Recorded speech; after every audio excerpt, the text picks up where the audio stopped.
Tell me this. Why people ain't talking about 5G no more? Or what about them long white streaks of dust that's coming out them airplanes? When you look in the air, you see them long white streaks of dust. Those are called chemtrails. And if you don't know what them is, stay tuned. Let's get it. Hold on. Come on. What the business is, what the lick read. I want y'all to listen and pay close attention. And if you miss anything, rewind this video. Check it out.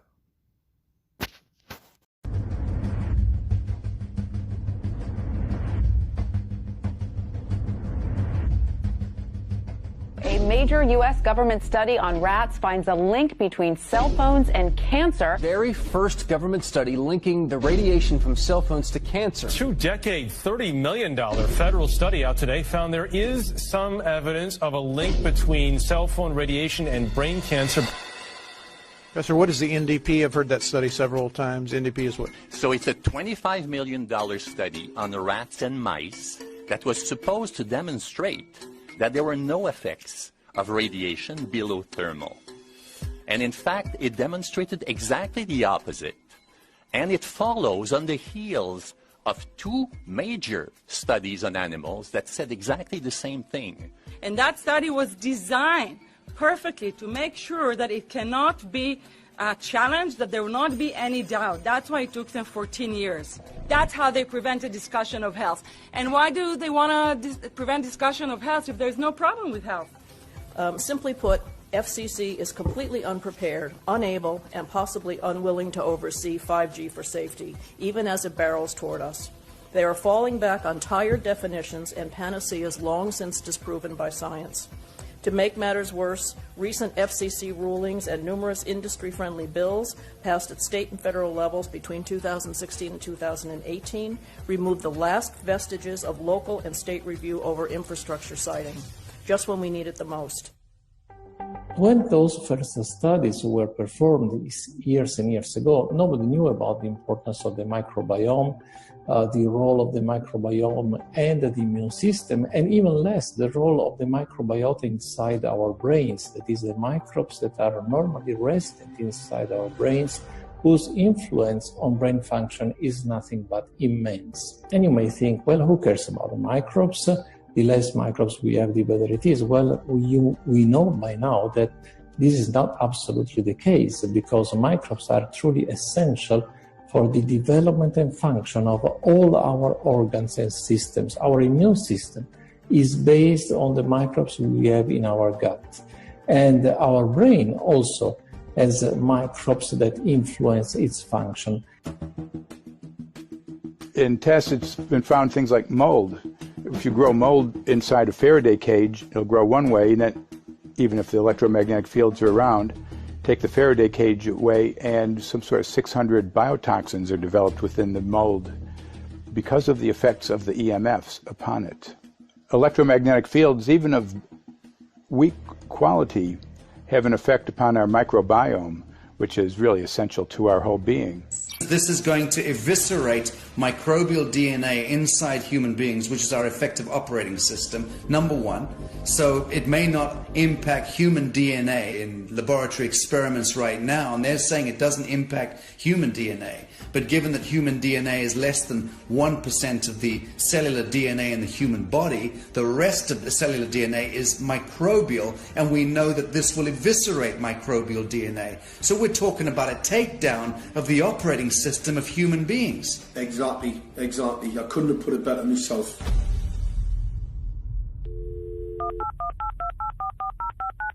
John Brandt.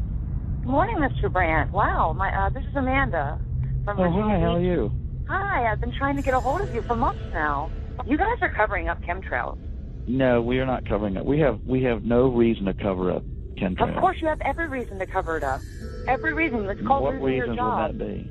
Oh, well, you personally, you would lose your job if you were to reveal anything to me, and it's probably unsafe for you to even be speaking about this, considering the types of individuals you work for. It's not unsafe. It is unsafe. There's no problem with us talking on. You're a citizen. You're making a complaint. Oh, Lord have mercy on my soul. It's a complaint in an area that we don't have authority to regulate.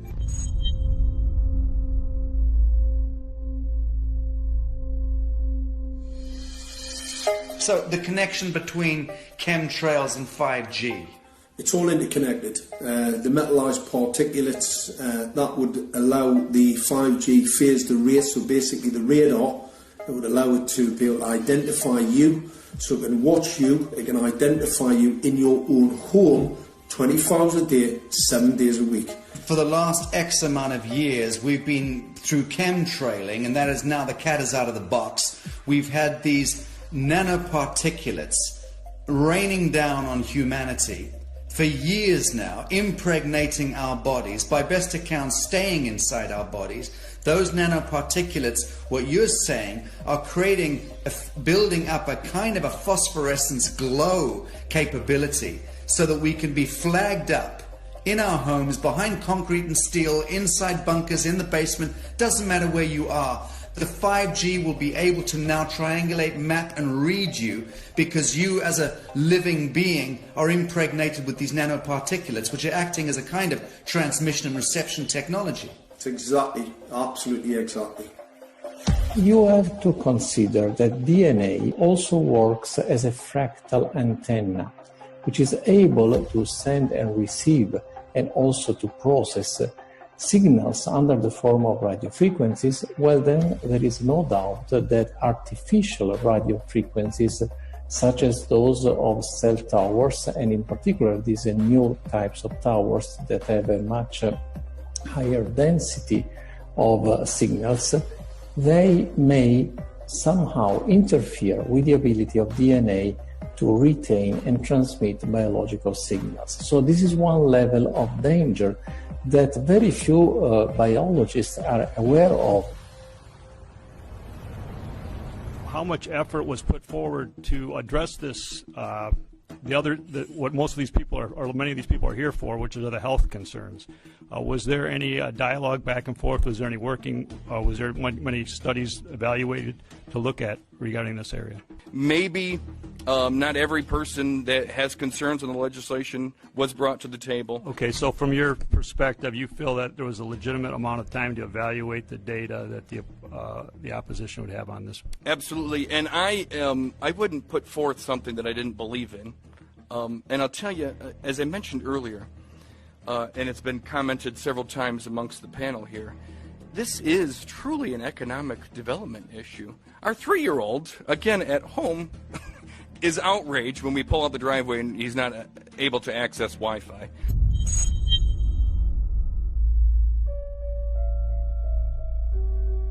I think anyone who puts Wi-Fi into a school should be locked up for the rest of their life.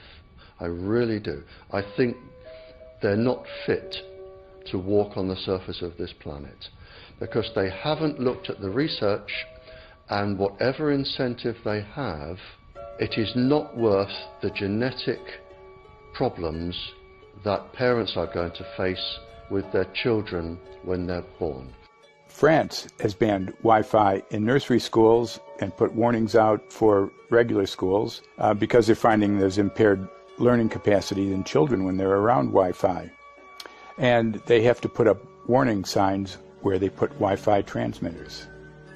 When I got sick and I learned that they're putting Wi-Fi in the schools in Israel, I was very sick at the time, but I could not tolerate the thought that children in the schools will become as sick as I have. And after a few months of correspondence, I submitted a Supreme Court case in Israel to ban the use of Wi-Fi in the schools and replace them with wired network. The 4 top diseases that kill our children, our young adults right now, are brain tumors, thyroid cancer, testis cancer, rectal cancer, everywhere we put our cell phones. And a lot of our children are sick and they're being misdiagnosed and mistreated because the wireless industry has put billions and billions of dollars in the past 30 years to mislead the public as to the health effects and keep the public uninformed. We are performing an experiment on children.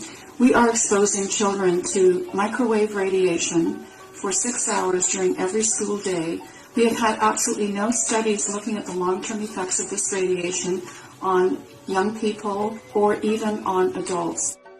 A considerable amount of research shows that developing brains and bodies of children are much more affected than adults.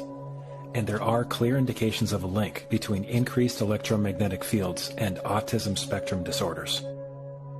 We took 10 autistic children and went back to the sleeping location where the mother was when she was pregnant with that child and compared it with the sleeping location of a mother that gave birth to healthy children.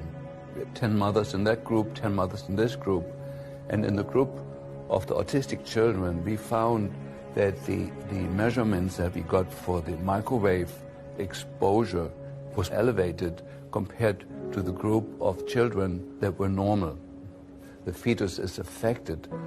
The exposure to man-made electromagnetic fields has become the first factor that could be isolated ever in autism that could predict autism. The fifth generation of wireless technology, or 5G as it's being rolled out worldwide without safety testing. Let me say that again, without safety testing.